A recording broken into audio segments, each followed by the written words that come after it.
Hello, welcome to Confessions of a Frustrated Game Master. I am Robert the Narrator, and thank you for joining me for another episode of Confessions. Well, the last couple of weeks have been really interesting. My last episode, episode 9, our D&D grognards, the grognardiest of them all, really did start a lot of conversation.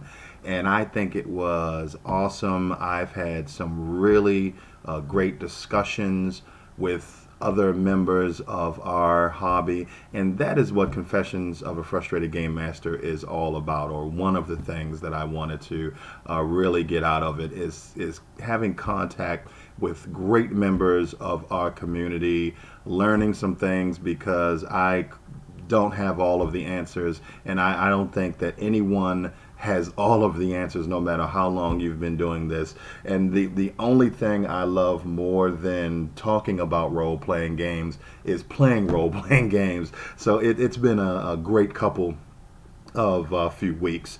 And I really want to thank Tim Hopper over at the Facebook group RPG Brigade. They posted, he posted my videos, and that's really what got the conversation started. So I really want to thank him. I also want to thank a fellow RPG vlogger, Runeslinger, Ivan Mike, and Eric from Bloat Games. They did video responses to the topic, Are D&D grognards the grognardiest of them all? And they've made some great points that really made me reconsider my answer to that question.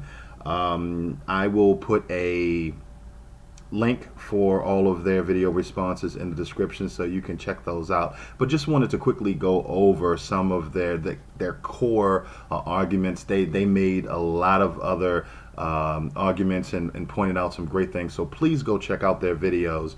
But Runeslinger believes that D&D grognards aren't the grognardiest. He just believes that they are more prevalent and more visible, and everyone knows Dungeons and Dragons. So that's a fantastic point that really made me reconsider my point of view. Ivan Mike believes that D&D grognards are not the grognardiest. He just believes that grognards have found a system that they like. It's much easier to learn a system, apply it to different applications or different settings, and make some tweaks, and then to relearn an entire system. So that's a fantastic point. And Eric from Bloat Games believes that it's an issue of age. So all of those video responses were awesome. I loved these discussions with fellow hobbyists, and it was just really fun. So episode 9 really got some great responses. But this episode 10, is going to be one of my top 10 favorite RPGs of all time episodes. This is going to be number 8 on my list of top 10 favorites of all time. I've already done 10 and 9. So number 8 is up next, and it seems like this is going to be D&D month at Confessions of a Frustrated Game Master, because my number 8 favorite RPG of all time is going to be 5th edition Dungeons and Dragons. Yes, after doing a video where I talked about how I am a little bit tired right now of Dungeons and Dragons, I do an episode where I'm talking about how 5th edition Dungeons and Dragons is on my top 10 favorite list. So fantastic timing. But I think everyone who looked at episode 9 realized that I'm not saying that I dislike Dungeons and Dragons by any stretch of the imagination. I'm just right now, I'm currently a little bit worn out on it. But D&D 5th edition is a fantastic game. It was released by Wizards of the Coast in August of 2014. And you're probably wondering what drew me to 5th edition Dungeons and Dragons. Well, The first thing is it's Dungeons and Dragons. It is the granddaddy of role-playing games. It is the role-playing game system that started it all, so I just had to check it out. Even though I didn't start with Dungeons and Dragons, I recognize that it is, without Dungeons and Dragons, there may be no role-playing game hobby. So I wanted to check it out. I checked out the playtest. For the first time ever in developing a Dungeons and Dragons game, an open public playtest with surveys was done for Dungeons and Dragons, and I think that really helped them make a fantastic game. And some of the stuff that happened during the playtest that of course did not make it into the final version. I remember early on in the playtest they were talking about the idea of trying to make the ability scores really matter, which is a criticism that some folks has always had about Dungeons and Dragons, that the ability scores really don't matter. So they were thinking about doing something like, depending on the difficulty level of the task that you're trying, if you have an ability score at a certain level, you don't even have to roll, you just automatically succeed. So it makes the ability scores a little more important and also moves the game along. But they wound up not doing that. I guess you could do that yourself, but that's something that didn't make it out of the playtest. But they did surveys, and I think they did a really great job on 5th edition and addressed a lot of issues that I've had with previous editions. So what is Dungeons and Dragons about? Well, I think that Dungeons and Dragons at its core is a generic fantasy RPG. And I think you really can't talk about Dungeons and Dragons without talking about the settings for Dungeons and Dragons, because you can do anything, any type of fantasy subgenre that you want with Dungeons and Dragons. You can do horror, you can do high fantasy, sword and sorcery, gritty fantasy. You can do steampunk fantasy with Dungeons and Dragons with only a few tweaks. So it's the little fantasy RPG system that can do it all and has been doing it all through the extensive history of the system. And settings, there have been a ton of settings created for Dungeons and Dragons. Greyhawk, Forgotten Realms, Dark Sun, Mystera, Ravenloft, all types and varieties and flavors of settings have been created for the game. Forgotten Realms is the most popular. That is the default setting for 5th edition Dungeons and Dragons. It was the default setting, albeit with some tweaks in 5th and 4th edition. And I believe, correct me if I'm wrong, 3 and 3.5 were based in Forgotten Realms as well, I think, but don't quote me on that, I'm not certain. But I know for sure that 4th edition and 5th edition are set in the most popular setting for Dungeons and Dragons, Forgotten Realms. High magic setting, a lot of gods, really expansive setting, really the most popular for Dungeons and Dragons. So I think you really can't discuss Dungeons and Dragons without talking about all of the settings that have been created, because it's a generic fantasy RPG that can do any type of fantasy with just a few tweaks for some of the other settings or subgenres. Now, the mechanics of 5th edition Dungeons and Dragons should be familiar to anyone who has even dabbled a little bit with Dungeons and Dragons. A lot of folks say, who have played 5th edition, is that 5th edition reminds them of their favorite edition of Dungeons and Dragons, whatever that may be. So they did a great job with staying true to Dungeons and Dragons and giving you the feel that it's your favorite edition, no matter what edition that is.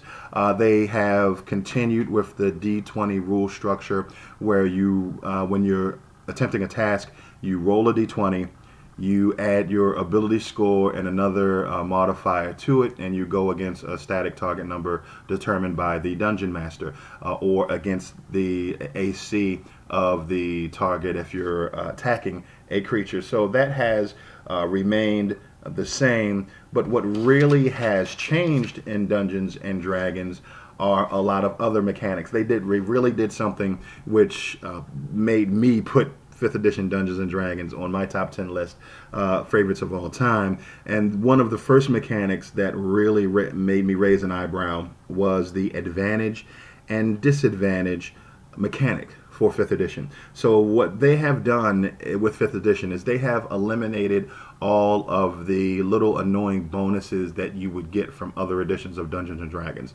All of the +1s, the +2s, the -1s, the -3s. They've gotten rid of all of those and created an elegant and simple mechanic that really gives Dungeons and Dragons a different feel, yet still feeling like the original. So with the advantage mechanic, essentially, if you would get normally from other editions get a +1 bonus or a +2 bonus for something like having the right tool or being in an advantageous situation over your opponent, you would roll 2d20 and take the highest roll. So that's when you have advantage, you roll 2d20 and take the die that rolls the highest.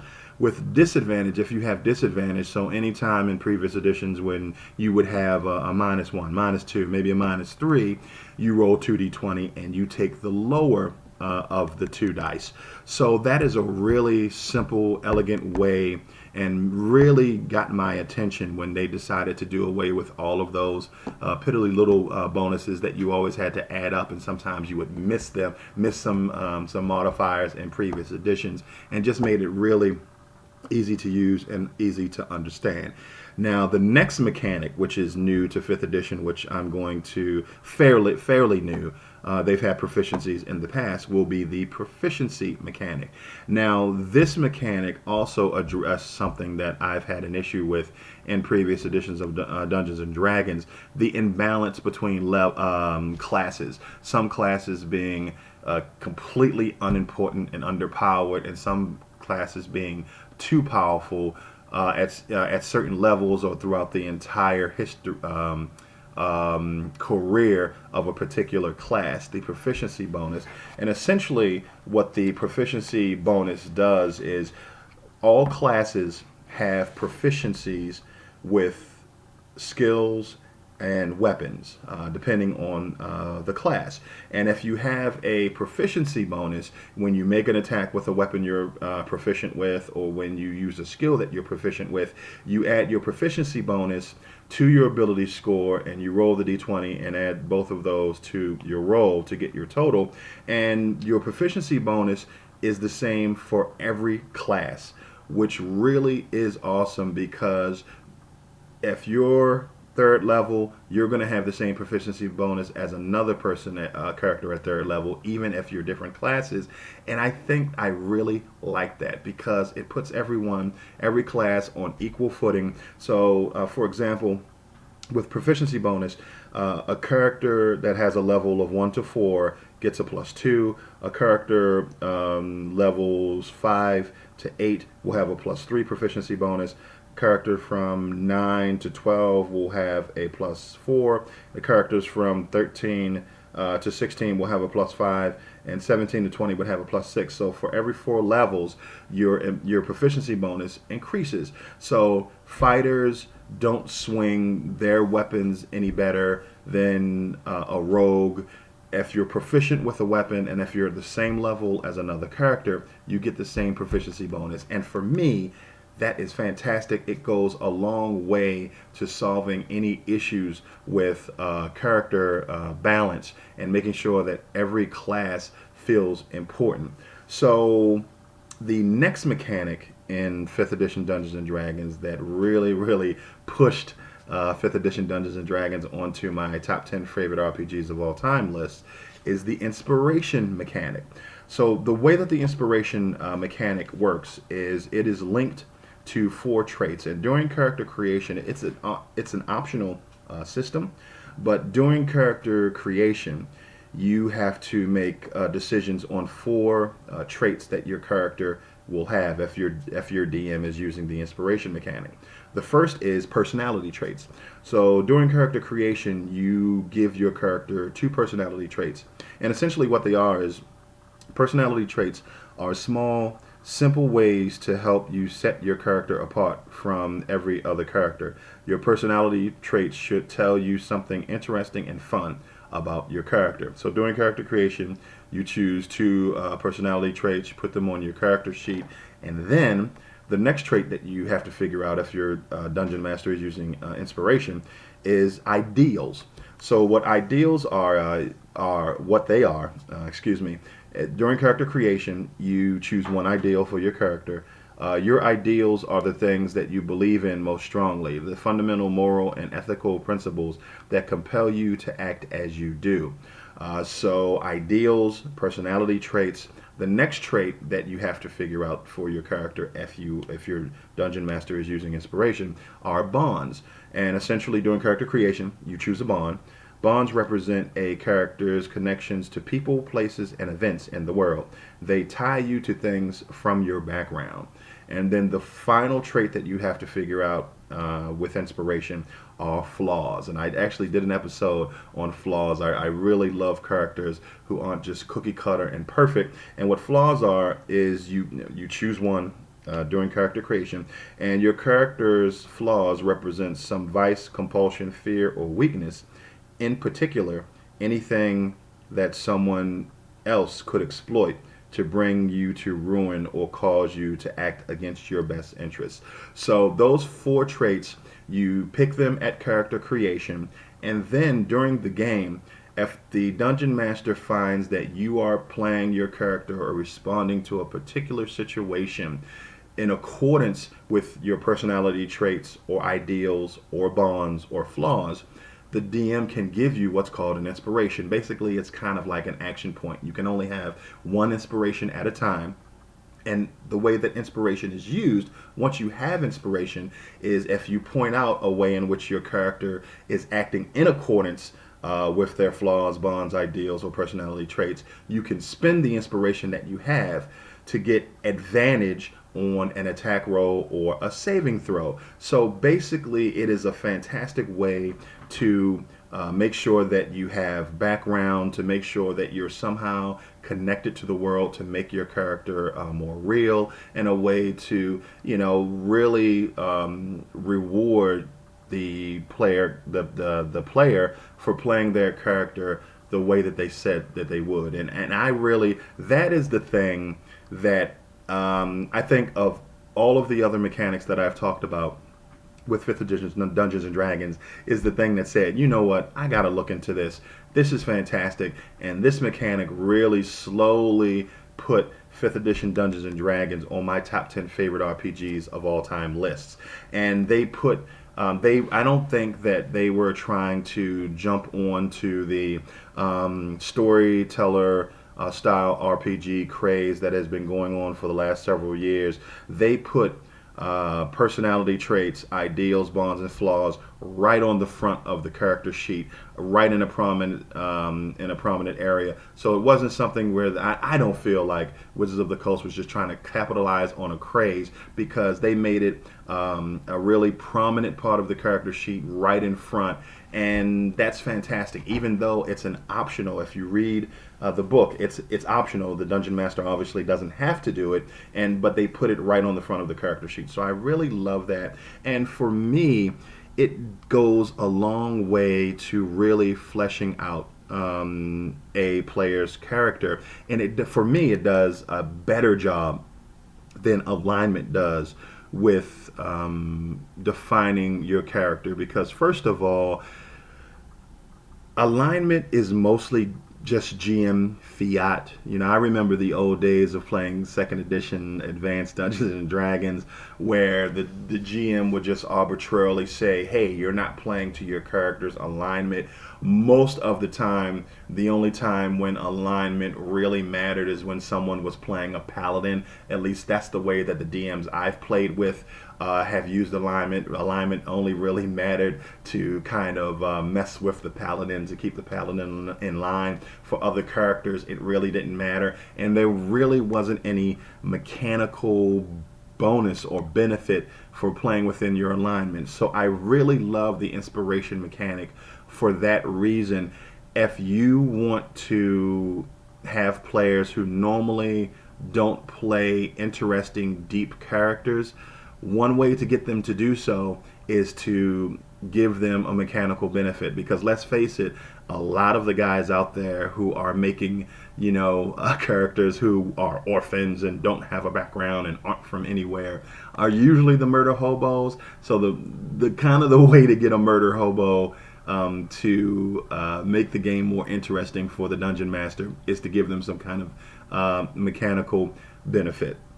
And I want to, as part of talking about Bond's flaws, ideals, and personality traits, I really want to talk about the inspiration mechanic. I mentioned this at the end of episode 9, but I wanted to mention it again, and I think I'm going to do a full episode, but I'll just mention it again, that none of the DMs that I play with, and I've played a good amount of 5th edition Dungeons and Dragons, have used the inspiration mechanic, which I find very, very interesting. And I think I'm going to do a full episode on why that is and why folks don't use the inspiration mechanic. But I just wanted to touch on that again, and I think I'm going to do a full episode about that. But Bond's flaws, ideals, personality traits, love it. That's really what put 5th edition Dungeons and Dragons over the top for me. So I really love 5th edition D&D, and before 5th edition, 4th edition was my favorite edition of Dungeons and Dragons, because of what they try to do than real execution. And I'll tell you what I mean. I've always read about 4th edition that one of the designers' goals was to make all of the classes of Dungeons and Dragons equally useful for the party, and equally powerful. And I've always loved that idea. And again, as I said, I love 4th edition for what they were trying to do, not necessarily execution. Because for me, I've always thought that the quadratic wizard and the linear fighter was an issue for me. And if you don't know what I'm talking about, essentially, previous editions of Dungeons and Dragons have always had the problem of, at lower levels, the wizard class was really frail and not powerful, and the fighter class was more powerful and outshined the wizard. And then, as characters leveled up and got higher levels, it would flip, and the fighter would be less powerful, and the wizard would just blow them away as far as power level. That's what they call the quadratic wizard and the linear fighter. And the reason for that is, in previous editions of Dungeons and Dragons, as the wizard got higher level, their options would broaden, so they would have more options, whereas the fighter's options for becoming more powerful or adding more tricks to their toolbox did not. It stayed pretty constant, so the wizard would get more powerful. And I personally have always had a problem with that because of one thing, and it's called fairness. So I'll tell you what I mean. What I mean by that is, all of the players in the game are spending their time playing. They're putting forth effort like anybody else. So, my fun is no more important than your fun, or vice versa. So why is it fair that during extended stretches of a campaign, my character can outshine you and make you feel useless, depending on what class I've picked, or for extended periods of times, your character can outshine my character? Now, obviously, I understand the 3 pillars of role-playing, is what Mike Merles discussed during the development of 5th edition, that the game should be broken down into 3 tiers: combat, exploration, and interaction. And I also understand that in my history of role-playing, I have never played with a dungeon master who has given equal weight to those 3 parts of role-playing. So I understand that, and I understand in a game where a DM who even somewhat, and I have to say that that's been my experience, those 3 tiers have been supported somewhat by the DMs that I've played with. In an interaction circumstance, a bard is going to outshine a fighter. And during a combat circumstance, a fighter is going to outshine everyone. And what my experience has been is that combat by far has most of the attention in Dungeons and Dragons games that I've played in. So, ergo, I don't even know if that's the right phrase, but so therefore, the fighter is mostly always outshining everyone else because the combat pillar of role playing gets most of the time. I understand all of that, but outside of the three pillars of role playing, why would the game say that when you reach a certain level, you are so much more powerful than a class because of the class that you picked? Again, as I said, we're all at the table. This is a cooperative endeavor. Why should one player outshine or make another player's character completely useless? Why would a game support that type of play, that type of reality? So I have always had an issue just because of fairness with the quadratic wizard and the linear fighter. And for me, I think fifth edition, with proficiency and with at least Wizards of the Coast paying lip service to the idea of the three pillars of role playing, I think it's done a great job at trying to do away with that. And in full disclosure, I haven't played a lot of high level 5th edition Dungeons and Dragons, but I have listened to a lot of actual plays, and it seems that every class stays useful throughout their entire career, even up to higher levels, and the wizard can't just walk in and say, you know what, fighter, stay back here. I'll take care of this by myself because I'm so much more powerful than you. And I really, really, really, really, really like that. So what do you think about the quadratic wizard and the linear fighter, and are you fine with it because that's the way it has always been? Do you like 5th edition? And do you like it because it has dealt with that issue, or do you think it hasn't successfully dealt with that issue? So those are the reasons why 5th edition Dungeons and Dragons is my 8th favorite RPG of all time. I really like it, even though, as I said in my previous episode, right now I'm a little tired of Dungeons and Dragons. I still recognize it for the great innovations that it's done, and I really, really, really enjoy it. So thank you very much for joining me for another episode of Confessions of a Frustrated Game Master. And I'll say good night or good morning wherever you are. Thanks.